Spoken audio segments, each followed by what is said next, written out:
Hello and welcome to everyone out there in the Actual Tech Media audience. Thanks so much for joining us on the webinar today. The topic is Cloud Native Application Mobility with Cisco, UCS, Red Hat OpenShift, and Kasten by Veeam. We've got a great event lined up today. This event is made possible and thanks to our partners, of course, at Veeam, Cisco, Kasten, and Red Hat. Before we get started, there's just a few things that you should know about today's webinar. My name is David Davis, and I'm glad to be serving as the host. We always want these events to be educational, and we encourage your questions there in the questions pane of the audience console. Many of you have already said hello, good afternoon, good morning, wherever you might be around the world and across the United States. We appreciate that, but we also want your technical questions on today's topic.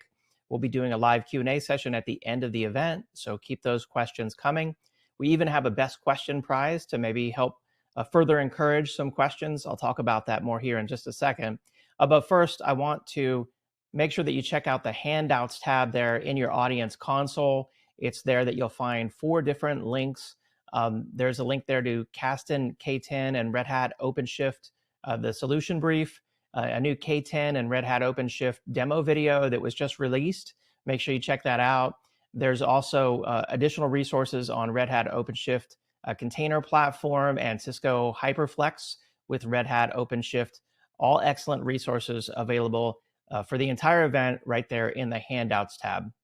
At the end of the webinar, it'll be my pleasure to announce the winner of our Amazon $300 gift card door prize. If you're watching this on demand or recorded, of course, that drawing would have already occurred. The prize terms and conditions can be found right there in your handouts tab as well.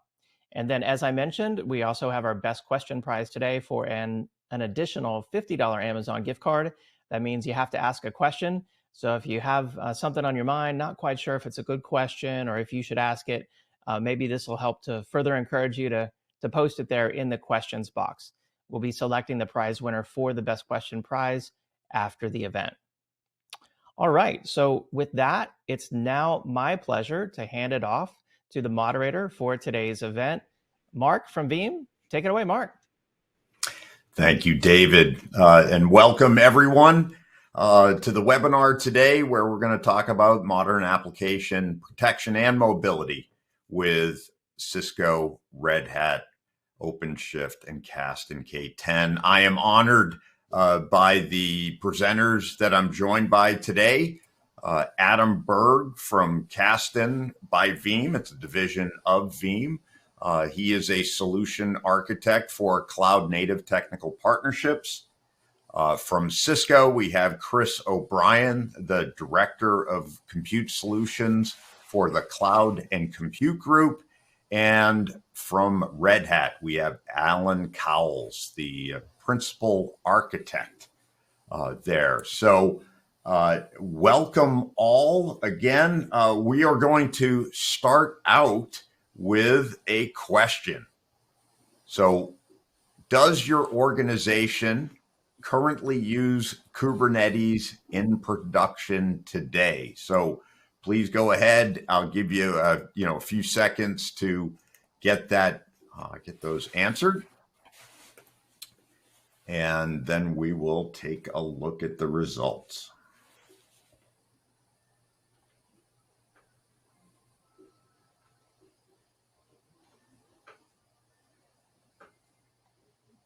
All right. So it's actually pretty much split right down the middle. 50% yes. And the other 50% are either no or no, but looking to do it in the next 6 months. So I think then, for all of us attending here today, we're going to start out. I'll hand it off to Adam Berg of Kasten, and he is going to walk us through some of the challenges for day 0, day 1, and day 2. Adam. All right. So yeah, thank you, Mark. So yeah, that was really interesting data that we just got there from the poll. So obviously, there's many of you out there that are just beginning your journey into Kubernetes. And we call this sort of the day zero stage of thinking about Kubernetes infrastructure. It's the where do I start phase of the Kubernetes journey. And there's a lot of pain points sitting here at day zero, right? We're thinking about, do I build these Kubernetes in the public cloud? Do I use my existing on-premises infrastructure? Do I think about new infrastructure? What is the best of breed infrastructure? What Kubernetes distribution, right? There's so many questions. I need to think about storage and network and load balancers. What about security, logging, and monitoring? I'm thinking about the skill sets that I have in my organizations around Kubernetes, the existing infrastructure. Am I looking at new roles and responsibilities? Do I reskill up? Right? There's a lot of challenges at this day zero stage of the Kubernetes journey, and at least half of you, or maybe more out there in the audience today, are sitting at this stage, right? So hopefully we have a few ideas, a few suggestions. We're going to be talking about day zero. What are best of breed solutions? Should you be thinking about looking at in your journey at this stage? And we're going to talk about how we're here to help. How do we deliver predefined, pre-validated solutions at the day zero stage to help ease the transition from traditional infrastructure, maybe it's virtualization, maybe it's VMware, maybe it's physical infrastructure, into this new paradigm of containerization on Kubernetes and Kubernetes-based orchestration. We're excited to dive a bit deeper into that. We saw some of you, on the polling that, in the next 6 months, we're going to be delivering Kubernetes. So maybe you're a little bit beyond day zero, or you're starting to think about what we call day one, right? Which is, how do I, properly implement a enterprise level of Kubernetes? You're starting to integrate your development, your processes, your DevOps processes. You have developers that are saying, this, concept of containerization in Kubernetes allows me to deliver business value. I want to be able to deliver code back to the business. I want to iterate faster. I want to, this big problem of, I want to deliver code as fast as possible. I need to, ease this transition from baseline Kubernetes into enterprise grade Kubernetes, right? I need to integrate security and compliance. I've got sensitive workloads. I need velocity, right? This is a big issue with potentially trying to roll your own Kubernetes distribution or going it alone, right? Is how do I integrate best of breed solutions quickly, and so that I'm not delaying the business in this journey to going from day zero to day one and integrating in it to all new business processes, right?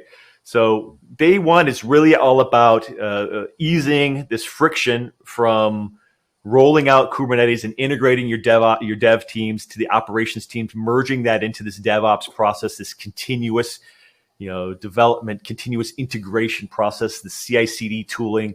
That's what about day one is all about. So we've got experts on, with us today that we're going to be talking about how do we ease this transition into day one? How do I make sure that all of my operations are moving quickly with less friction? Again, all about best of breed tooling and solutions that are pre-validated or are guaranteed to work together. That's really what we're thinking about when we think about day one. And that brings us to those organizations that said that they're already in production or they already have a fully rolled out Kubernetes plan with their organizations, right? And we're already moving into production. That's what we call day two. Now, day two doesn't mean this is something that we're thinking about only after we've rolled out our Kubernetes. Day two is something that we do need to think about at the beginning, but day two challenges are things like operations management, how to deliver the capabilities that organizations need to say that they're in production, right? I need to make sure that I've got robust data protection for my critical workloads. I need to be able to have disaster recovery for these production Kubernetes clusters that are out there. It's very common or almost ubiquitous to deploy multiple clusters, multiple Kubernetes clusters. I need to be able to deliver app mobility for my organization, right? From moving applications from DevOps, or I'm sorry, it's going to be dev test into production, right? This requires tooling that delivers app mobility. I need to be able to guarantee SLAs for my organization, and I need to deliver data governance. So that's all of what we think about when we think about day two, right? I need to have all of this in place so that my organization can say we're ready for production. And these are major challenges for a lot of organizations, and quite frankly, it is delaying a lot of adoption for organizations who have rolled out Kubernetes, but they haven't been able to get to production, right? They can't tell the business that I can guarantee the availability of this data. I can guarantee that we are ready for a potential ransomware event for the organization, that I can guarantee that I can get my data back, and I can guarantee SLAs like RPO and RTO for the business. Those are all critical features of this day two that you should be thinking about upfront as well, right? So this is not something that you go, you get to process where you've got applications running. You think about, okay, now how am I going to protect this? We should start thinking about this holistically from day zero all the way through day two, the upfront process. And that's really what about today's webinar is all about. We're going to be talking about, with our experts, how we're going to achieve this with, best of breed solutions with, the partnerships that we have with us today. So we're really excited about that, right? So this is really where, a lot of us are. Where do I start? Which infrastructure? Which Kubernetes distribution? How do I do this data management, right? This is a lot of what we're hearing from our, from our customers, our partners out in the conversations when we're at the conferences. We're having those conversations. This is where a lot of, organizations that are running traditional applications, they got mandates from their business to move to containerized applications. They need the agility. Their competition is moving here. They need to move here too, right? This is why we're here today. We're going to help give you guys some tips, some tools, some learning about how best of breed solutions, how the world-class organizations are rolling out Kubernetes today. So, all right, Mark, let's do one more poll. You. Yeah, let's do it. So, there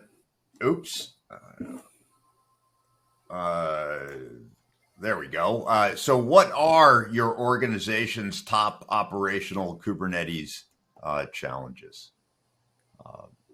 And you've got a number of choices. All right.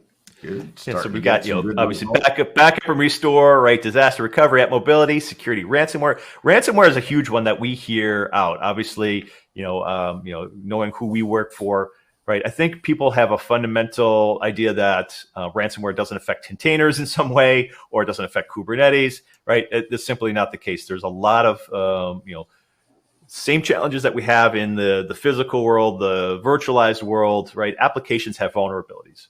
And, the ransomware vendors know that there's big skills gaps here as well, right? So things that like that can be major operational challenges, right? So yeah, we hear, across the board, a lot of these are some of the major challenges, that we hear. Yeah. Pretty interesting, the freedom of choice. Yeah. I was just thinking like the freedom of choice being a challenge, that's a good, well, hopefully, we can set some direction today. I think that's one of the goals. Yeah. And as you can see, freedom of choice was, pretty much tied for third place there. So, it looks like disaster recovery, skills gap, lack of training resources. I'm going to, Adam, I'm going to ask you to talk about that skills gap, lack of training resources. Actually, do you want to touch on it right now? Well, I mean, this is a big one, right? And, maybe we could talk about it at the end, but, we've recognized that one huge here at Kasten by Veeam. And we've recently launched a free learning platform, cubecampus.io. I'll plug that real quick. That's cubecampus.io, completely free Kubernetes-based training, real live Kubernetes clusters right in your browser. We've got a learning path. You can get certifications and badges out there. So keep that in mind. That's one of the things that we're giving back to the community as well. And that's just a quick plug for that. Yeah, great. And as you can see, disaster recovery is up there. We mentioned freedom of choice, and then the other one that's in the top three, let's say, is security and ransomware protection. I would have been very surprised if that wasn't. So let's let's. Oh, go ahead. Yeah. No, I mean, let's sort of get into it. Why are we here, right? We've got Cisco, we've got Red Hat, and we've got Kasten on today, right? And this is all about building best-in-class cloud-native solutions for organizations, helping to ease that friction of where you've got this mandate to go to containerized applications and Kubernetes. You want to work with best-of-breed platforms and solutions in validated architectures, right? And we're going to be talking about how these organizations really are the cloud native experts at any scale, right? Whether you're just dipping your toe in or whether you're a Fortune 500 enterprise, right? We've got proven solutions across the board with best of breed solutions for day 0, day 1, and day 2. We're going to be getting into exactly what that means. How Cisco, how Red Hat, and how Kasten work together to solve the challenges at every stage of the journey. How we're delivering on flexible solutions, right? There is a lot of choice in this industry. How we're maximizing your ROI by delivering these pre-validated solutions, and how we're delivering all of that with complete continuity for your business, being able to deliver on the promise of protecting all those applications as they move through the life cycle. And that's really what Kasten and Red Hat OpenShift and Cisco are here to talk about. So let's, before we jump right into talking about Cisco, I think we got one more poll for us. Let's do one more here.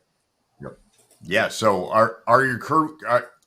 easy for me to say, are your Kubernetes worker nodes, for those that are doing this, are they built on VMs, bare metal, or a combination?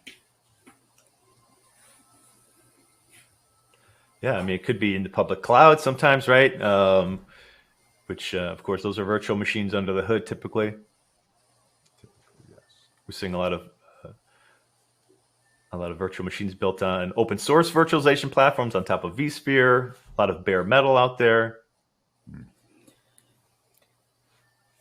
Yeah, I think you'll see, individual users have different needs, for their workloads, and you'll see that, bare metal workloads fit for like GPU-based workloads, AI/ML workloads, things like that. And virtual machines, of course, are, easy to scale on demand, right? You just have a new machine spun up when you need it. So, yeah, and the results, based on your comments, right?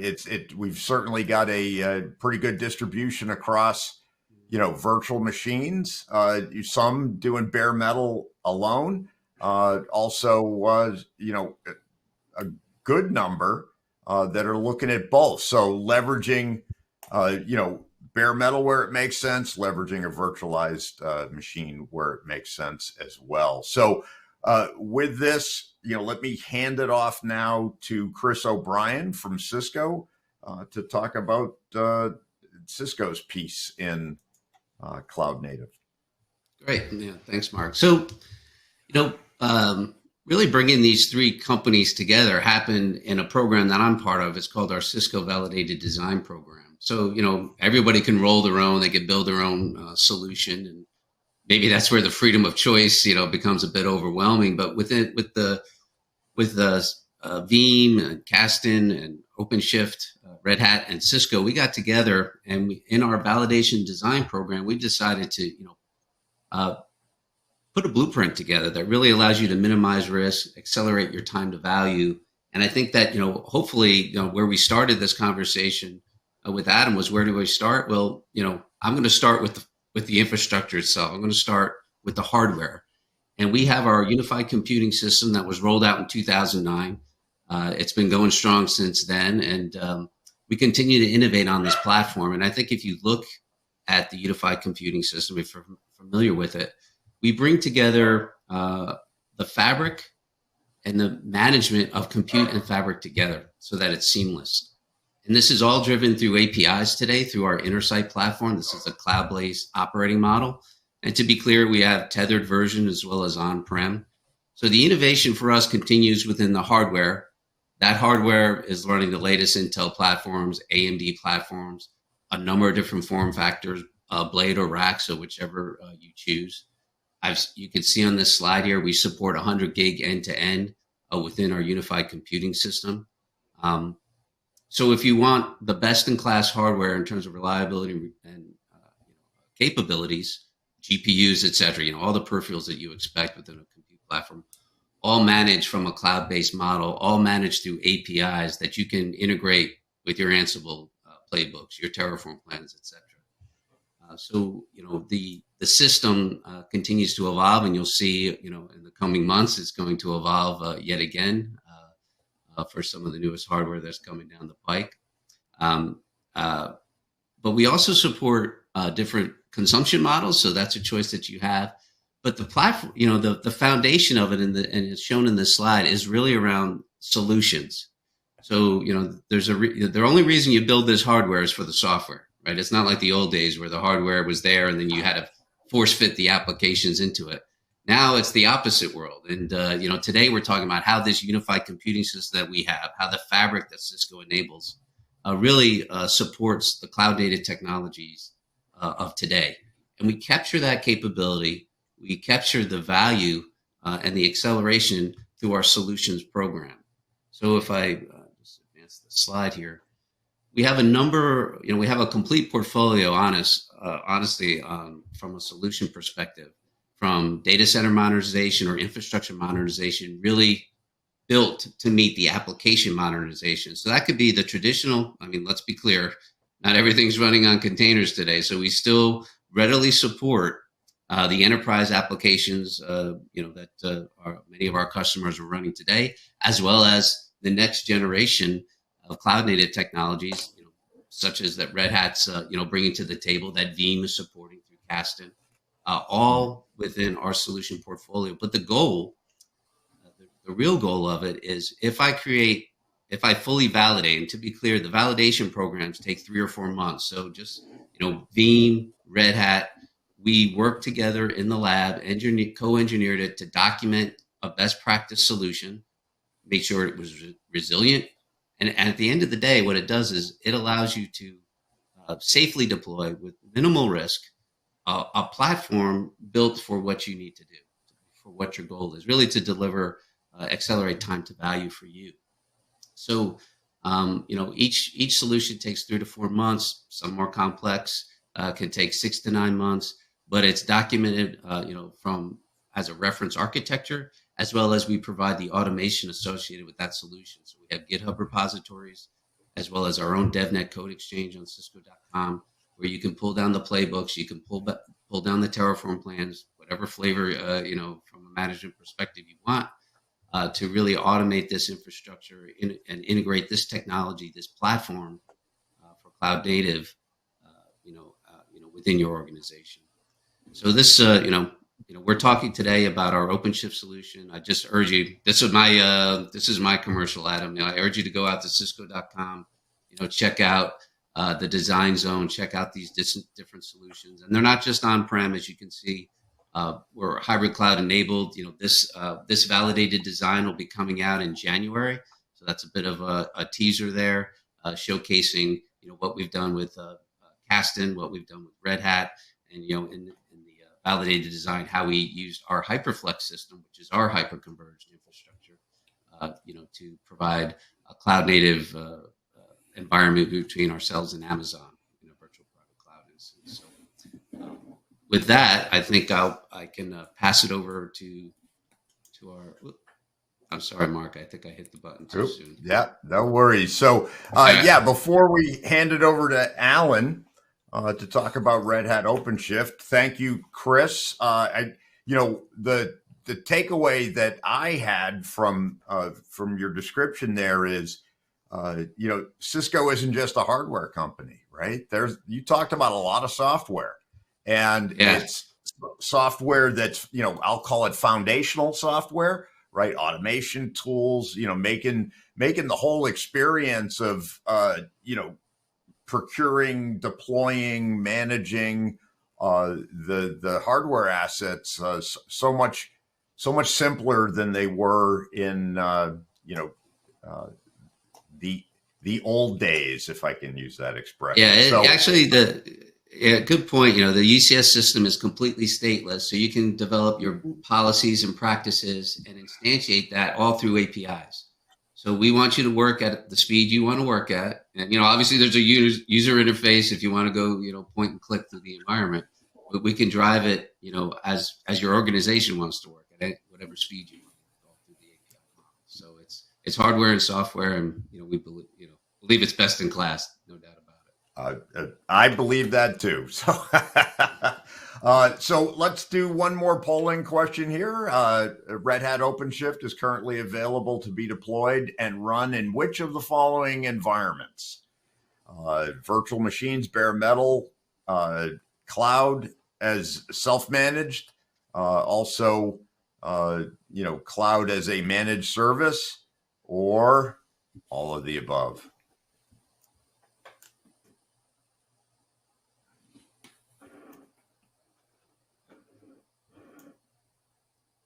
And we're getting quite a few results coming in here. Man, Mark, I didn't manage to fool anybody, did I? No. We've got 90%. I believe the right answer was all the above. Correct, Alan? Yeah, all the above. That's pretty well the message that I wanted to bring today. Talking, introducing Red Hat OpenShift, talking about the value that OpenShift brings is that OpenShift is OpenShift everywhere. So with that, Mark, I'm going to take the lead from you. And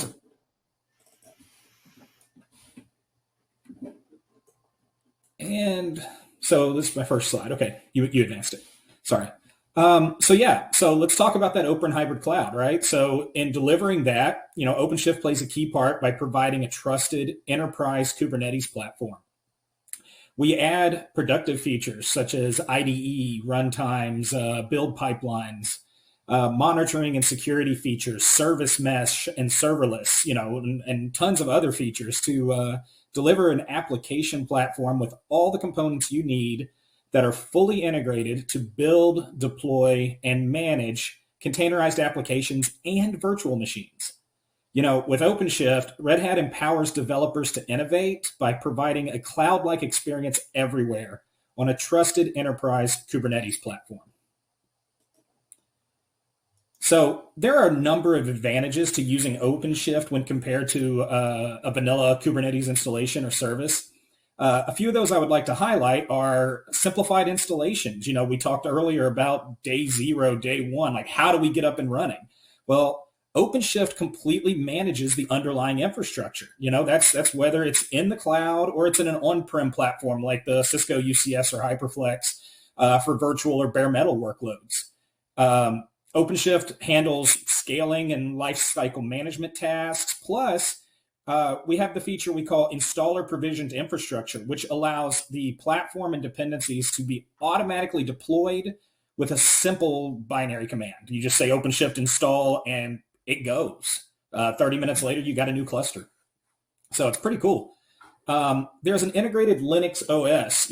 When you're using vanilla Kubernetes, roll your own Kubernetes.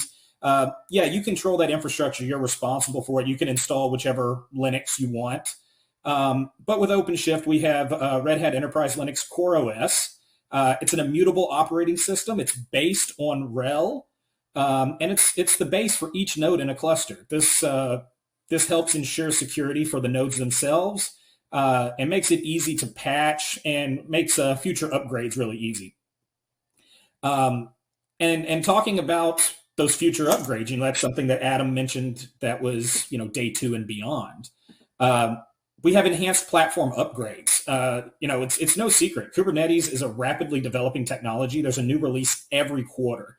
And if you're going to keep up with that and constantly have to upgrade your environment, you want that to be simple and you want that to be dependable. So OpenShift provides over-the-air updates and integrated platform scaling to easily enable non-disruptive upgrades to your cluster, and then provide the latest features as soon as they become available.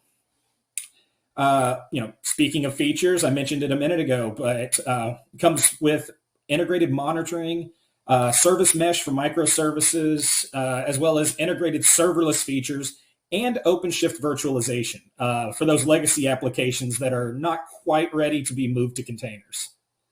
Lastly, thing that I want to highlight on this slide is the OpenShift Operator Hub ecosystem, which gives you an app store-like experience in OpenShift when you're looking to implement centrally controlled and managed solutions within the operator framework. A great example of this is actually the Kasten K10 operator, which Adam, I believe, is going to talk about a little more here shortly. So I just went through a lot. I talked about a lot of features, and I didn't even touch on some of the features that were listed on that slide. But to give, for those that are a little more visual, I want to bring this slide up. So if we start at the bottom of the slide, this is where our poll question kind of came from. Is that whatever platform you want to deploy to, OpenShift is there. Okay. Above that, I talked about CoreOS a minute ago. All the nodes in the deployment will run CoreOS as their operating system. And then on top of that is where we build Kubernetes. Now, if you stop there, you're looking at this slide and you're like, okay, those bottom 3 layers, that's all I want and I'm done. That's what you have as the initial tier in the OpenShift offering. It's what we call OKE, or the OpenShift Kubernetes engine. And that's pretty well comparable to any other Kubernetes deployment you get out there. Where the OpenShift value continues to expand is as you build up this ladder of features right here. The next major layer is the OpenShift container platform, which I think is the term that most people here are probably familiar with. And this is where we add a lot of that OpenShift goodness, right? There's platform services like service mesh and CI/CD pipelines and GitOps natively available. There's application services like making additional programming languages available and additional API management at your fingertip. Developer services that help create the developer-centric CLI, or even have the ability to run OpenShift locally on your personal computer. So your developers, aren't restricted by having to be logged into the infrastructure. And then we provide data-driven insights with additional data analytics and help support like AI ML workloads. Finally, above the OpenShift container platform, we have the premier tier, which is OpenShift Platform Plus. Now, this adds a number of features shown across the top of this slide. First of all is advanced cluster management. Many people who deploy OpenShift, they don't just deploy one cluster. They'll have their on-prem clusters. They'll have their cloud clusters. They'll have a disaster recovery cluster at a different data center. But with advanced cluster management, you can set up a hub cluster that will allow you to manage all of the deployments wherever they are. Platform Plus also supplies advanced cluster security, allowing for additional network segmentation and also threat detection and response.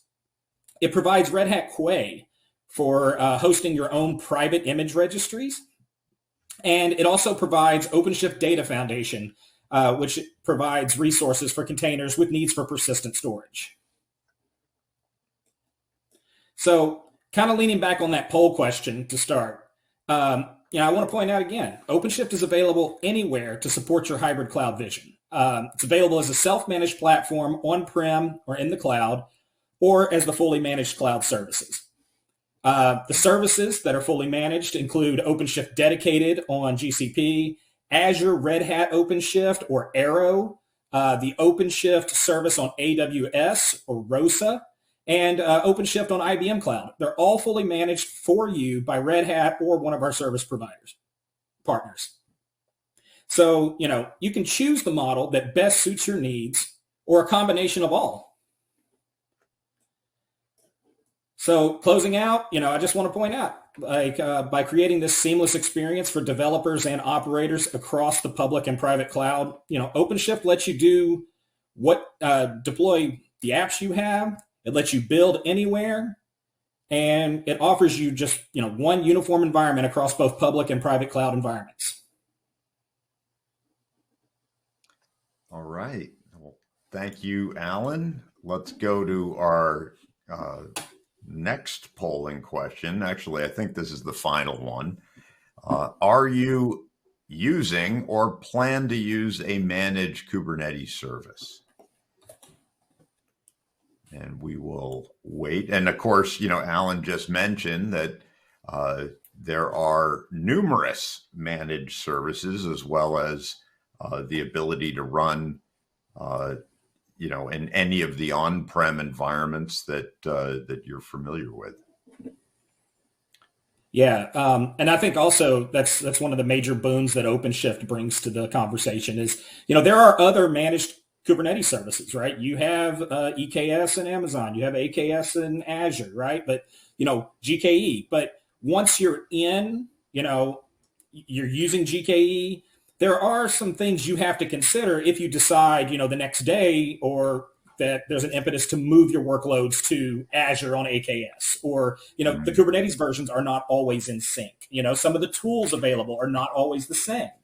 The integrations with partner storage tools are not always the same, but OpenShift, available in all these environments, OpenShift is OpenShift is OpenShift.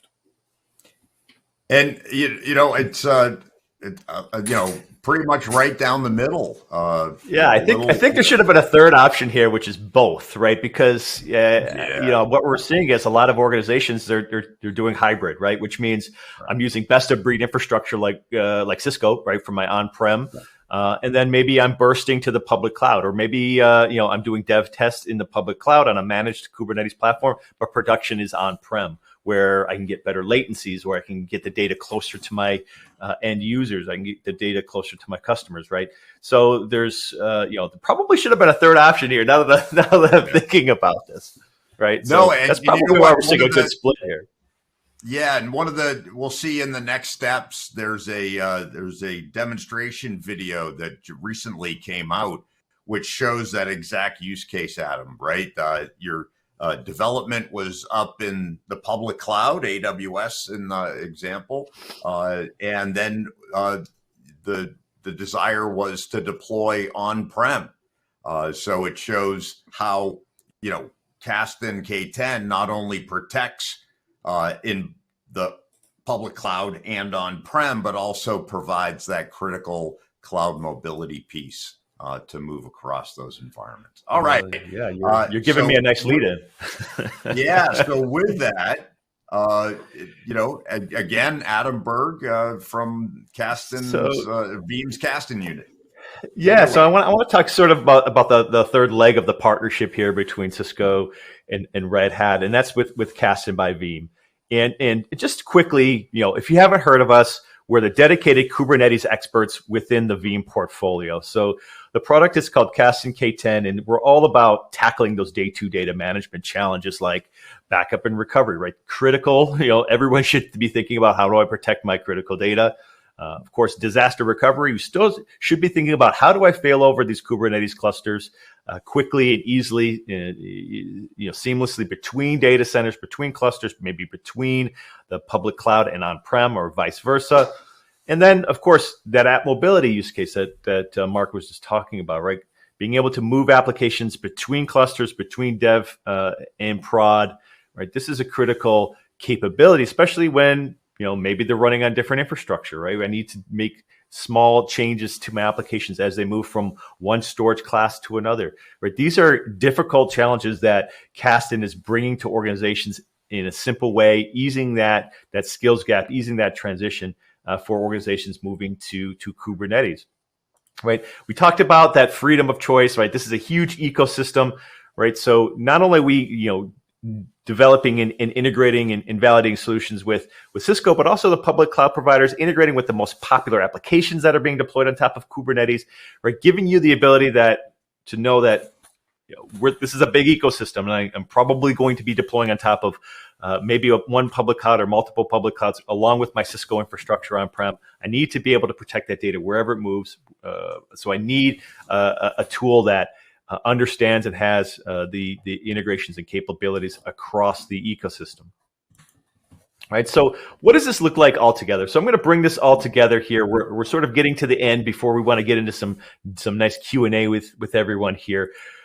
When we're looking at this at a holistic view of the partnership and the validated architecture here between Cisco and Red Hat, OpenShift, and Kasten, this is sort of how it fits together, right? So, I'm going to start. At the bottom layer is our critical infrastructure. This stuff has to run on best of breed, enterprise grade hardware, from Cisco UCS and the UCS X system. There's also HyperFlex when running, on a hyperconverged system. Maybe that's at the edge, right? In converged infrastructure platforms, right? We need best of breed infrastructure. This is critical capability for your organization. And that's what Cisco brings to the table with the deep hardware knowledge, compute environment and networking environments for your organization.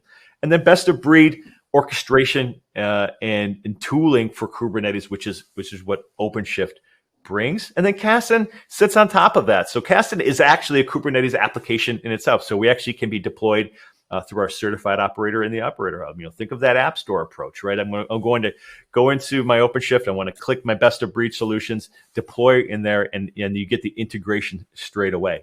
So Kasten is delivering integrated APIs, right? So we're deploying and integrating right into the native APIs. So no proprietary APIs here. It's just Kubernetes APIs, right? So we're integrating deep into that infrastructure integration, right? So we're integrating with Cisco at the block and object and file level, and up the stack, we're integrating at the application layer. So that you're going to have integrations all the way from the application layer through Kubernetes and OpenShift APIs, all the way down to the infrastructure layer.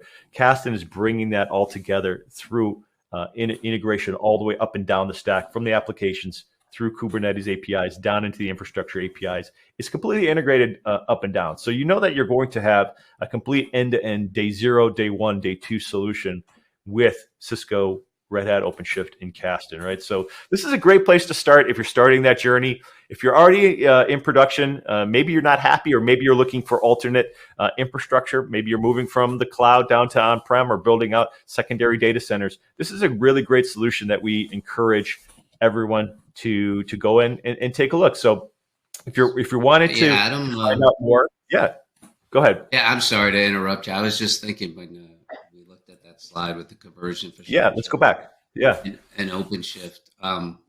Just so everybody's aware, hopefully you're aware. Cisco has a number of converged infrastructure offerings. FlexPod, which is our NetApp solution, FlashStack, which is our Pure solution.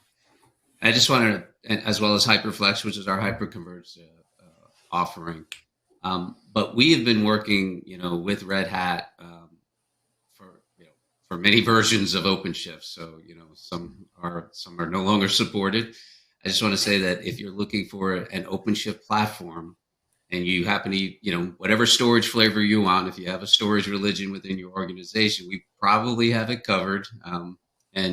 So just urge you again, if you go to that design zone, you can see this OpenShift, and converged infrastructure offering or hyperconverged infrastructure offering developed by Red Hat and Cisco. And then of course, now we brought, to be fair, Kasten is the latest, partner that we're working with in this space. So again, you can imagine once you have that OpenShift platform, you could put it on, your FlexPod or your FlashStack with Kasten, and it's a seamless migration. Again, best practices are captured between the companies, so that's cleanly deployed. So just wanted to, call it out. We're showcasing HyperFlex here today, but the CI space is certainly a very robust area. Yeah, and nothing changes from an integration standpoint, right? When we're talking about, maybe it's NetApp converged infrastructure, maybe it's Pure Storage converged infrastructure.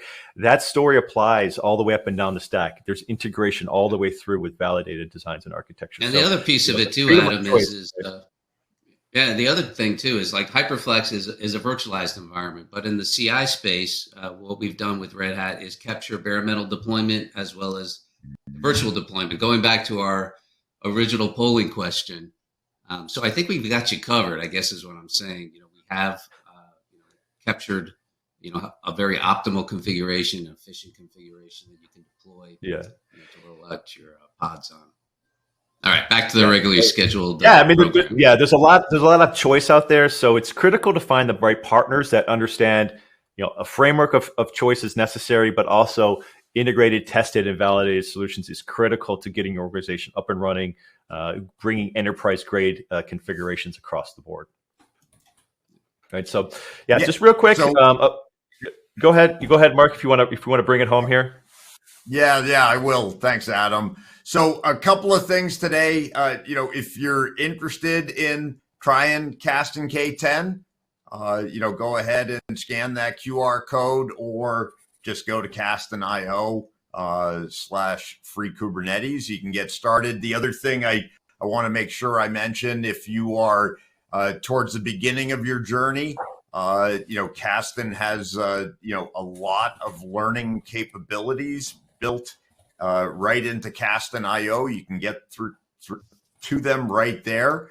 The demo video that I mentioned is about 10 minutes long. It's got a lot packed into it because it shows a development environment on OpenShift in the cloud being backed up by Kasten K10, then leveraging the cloud mobility capabilities of K10 to get that back on-prem in the Cisco environment running HyperFlex and also OpenShift, and then bringing that application up into production on-prem. So again, cloud, application mobility and flexibility. And what's critical with flexibility is it has to be easy. And Kasten, OpenShift, and Cisco have you covered there.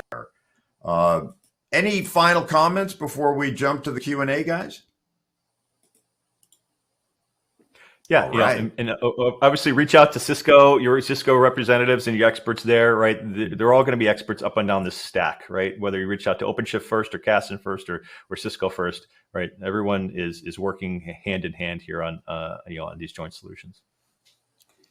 Yeah, so I've got several questions that came in. So Alan, I'm going to start with you. Okay. One of our attendees asks, if I can run OpenShift on-prem or in the cloud, managed service, self-managed, why would I choose one over the other? Okay. I think the main answer there is the beauty of it is you don't have to choose, right? Everybody has differing workloads. The workloads vary. You might have a workload that, requires GPU hardware, right? And you look at like the hardware platform that Cisco has available, right? Chris was saying, the latest Intel procs, the latest AMD procs, GPUs, so you can meet that workload by running on-prem, right? But let's say you've got, another mandate. Let's say you have a cluster workload that you need to scale the nodes quite rapidly, right? But, acquiring hardware or having the resources on-prem is not something that's feasible. Throwing it up in the cloud, throwing 1,000 node cluster out there and calling it a day, is something that can easily be done. So, I think there's just, there's the benefit of having OpenShift everywhere, and the choice is yours for what you want to run. Yeah, thank you. That's a great explanation. Next one goes to Adam. Can Kasten K10 move applications deployed on other Kubernetes distributions, right? Maybe not enterprise grade, over to the Red Hat OpenShift container platform?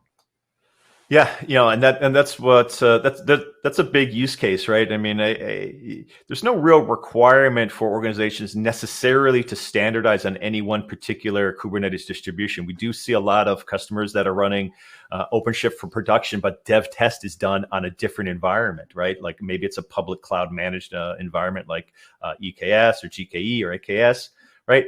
So that's what's so powerful about a tool like Kasten K10 is we can enable mobility across Kubernetes distributions, or even enable things like upgrades, right? So we were working with a lot of our OpenShift customers who are upgrading from OCP 3 to 4, right? So we're enabling a very agnostic way to move data in between Kubernetes clusters, and regardless of the underlying infrastructure, regardless of the version of Kubernetes that you're running. App mobility for us is, if it's Kubernetes, it's going to be supported from an app mobility story. So if you're thinking about ditching, your old Kubernetes distribution and moving to something like OpenShift, Kasten is probably the number one tool in the space right now for helping to move those applications from other infrastructure into OpenShift. Great, thanks. And Last question here for you, Chris. That on the previous slide, it mentioned UCSX, and it also mentioned converged infrastructures. And when you talked about converged infrastructure, you mentioned running bare metal versus virtualization. Is UCSX part of the converged infrastructure platform? Yeah. So yeah, UCSX series is our. I guess we launched it last year. It's our latest. Well, you look at it as a blade, but it actually kind of blurs the lines between blade and rack because it has the capability to have very dense storage on it. But we do include it, and it has been integrated into our FlexPod as well as our FlashStack converged infrastructure offerings. X Series is completely managed by Intersight. So again, it's a stateless architecture that's actually managed from our cloud service, all through UI. But as I mentioned earlier, it's an API first approach, so you can drive the infrastructure through code, and that's a huge ask from our customers and our channel partners to enable, and Intersight is allowing us to do it. So I mentioned cloud native applications are driving, to Alan's point about GPUs, et cetera. We have a dedicated PCIe node where we can have a new level of density in terms of GPU within the X series.